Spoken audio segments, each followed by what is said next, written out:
ईरानी नेताओं को निपटाने की साजिश किसने रची? क्या ईरान के बड़े नेताओं के विमान पर हमला होने वाला था? क्या इस्लामाबाद वार्ता की आड़ में बड़ी प्लानिंग थी? और क्या अमेरिका और इजराइल ने बड़ी साजिश बनाई थी? और आखिर क्यों बीच रास्ते में ईरानी डेलीगेशन को अपना रास्ता और अपना प्लान बदलना पड़ा? इस्लामाबाद में अमेरिका और ईरान के बीच शांति वार्ता हुई, लेकिन ये बातचीत बेनतीजा रही। यानी युद्ध को रोकना, जो एक ठोस समाधान था युद्ध रोकने के लिए, वो निकल ही नहीं पाया। इसी के बाद जब ईरानी प्रतिनिधिमंडल तेहरान लौट रहा था, तभी कहानी में एक बड़ा ट्विस्ट आया।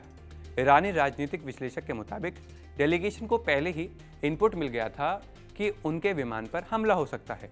इसलिए विदेश मंत्री अब्बास और मोहम्मद बागैर, उन दोनों ने एक समेत पूरी टीम ने बीच रास्ते में ही अपना विमान बदल दिया और फिर बस और ट्रेन के जरिए तेहरान पहुंचे। सोचिए, आप एक देश से दूसरे देश जा रहे हैं और आपको बीच रास्ते अचानक से खबर मिले कि आपके ऊपर हमला होने वाला है, तो आप पर क्या बीतेगी? अब इसी के बाद सिर्फ एक यात्रा नहीं, बल्कि एक हाई रिस्क सीक्रेट ऑपरेशन, ये सब इसी के जैसा था। मरांदी ने साफ कहा कि हम अमेरिका पर भरोसा नहीं करते। अब यहाँ सबसे बड़ा सवाल उठता है कि क्या ये सिर्फ एहतियात था या कोई असली खतरा था? क्या ये जियोपॉलिटिकल मैसेज भी हो सकता है? ईरान लंबे समय से अमेरिका पर अविश्वास जताता रहा और इस घटना ने उसकी उस दूरी को और बढ़ा दिया है। अब क्या इस सब के बीच फिर से बातचीत होगी?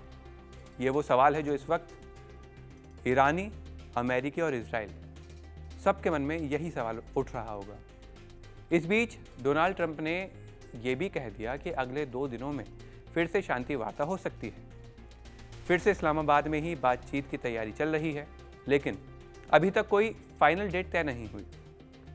अगर खतरा असली था तो ये मिडिल ईस्ट में तनाव और बढ़ सकता है, और अगर ये सिर्फ रणनीति थी तो ये एक बड़ा पावर गेम भी हो सकता है। और अगर वार्ता फिर शुरू होती है तो दुनिया को राहत मिल सकती है। लेकिन इस बीच सबसे बड़ा सवाल यह है कि अगर इस्लामाबाद में खतरा मंडरा रहा था, तो फिर ये वार्ता पे हाँ बोलना, क्या ये सही होगा? अब अमेरिका का खौफ ईरान पर इस कदर है कि ईरान के बड़े बड़े नेता बातचीत तो करते हैं, लेकिन उन्हें लगता है कि किसी भी वक्त उन्हें मौत के घाट उतारा जा सकता है। अभी आप डर, खौफ का जो एक माहौल बना हुआ है उनके अंदर, वो देख रहे हैं। अब इस्लामाबाद में ही वार्ता होने वाली है।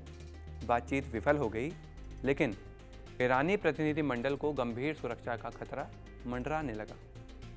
इस्लामाबाद में अमेरिका के साथ शांति वार्ता के बेनतीजा रहने के बाद तेहरान लौट रहे ईरानी प्रतिनिधिमंडल को गंभीर सुरक्षा खतरों का सामना करना पड़ता था। ईरानी राजनीतिक विश्लेषक मोहम्मद मरांदी ने लेबनानी समाचार में कहा कि बहुत सावधानी बरतते हुए ईरानी विदेश मंत्री अब्बास और संसद अध्यक्ष मोहम्मद बाकेर सहित जो प्रतिनिधिमंडल थे, वो बीच रास्ते में ही अपना विमान उन्होंने बदल दिया।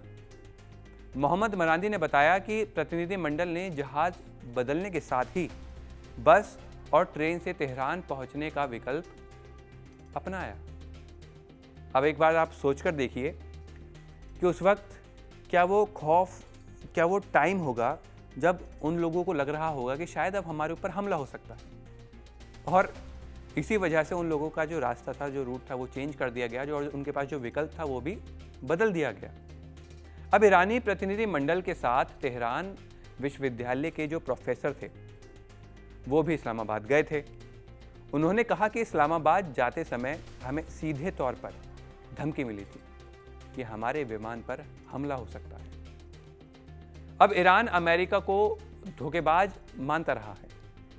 उन्होंने कहा कि ईरानी शासन जब कूटनीतिक की मेज पर बातचीत करने के साथ ही अपनी सैन्य क्षमताओं को भी मजबूत करता रहा है।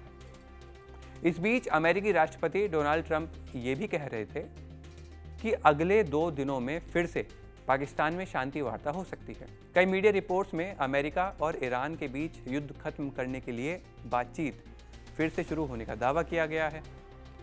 अब ये दावा कितना सही साबित होता है ये तो आने वाले दिनों में पता ही चल जाएगा। लेकिन पाकिस्तानी और ईरानी अधिकारियों के हवाले से जो रिपोर्ट आई है उसके अनुसार दोनों देशों की वार्ता टीम इस हफ्ते के आखिरी में पाकिस्तान लौट सकती हैं।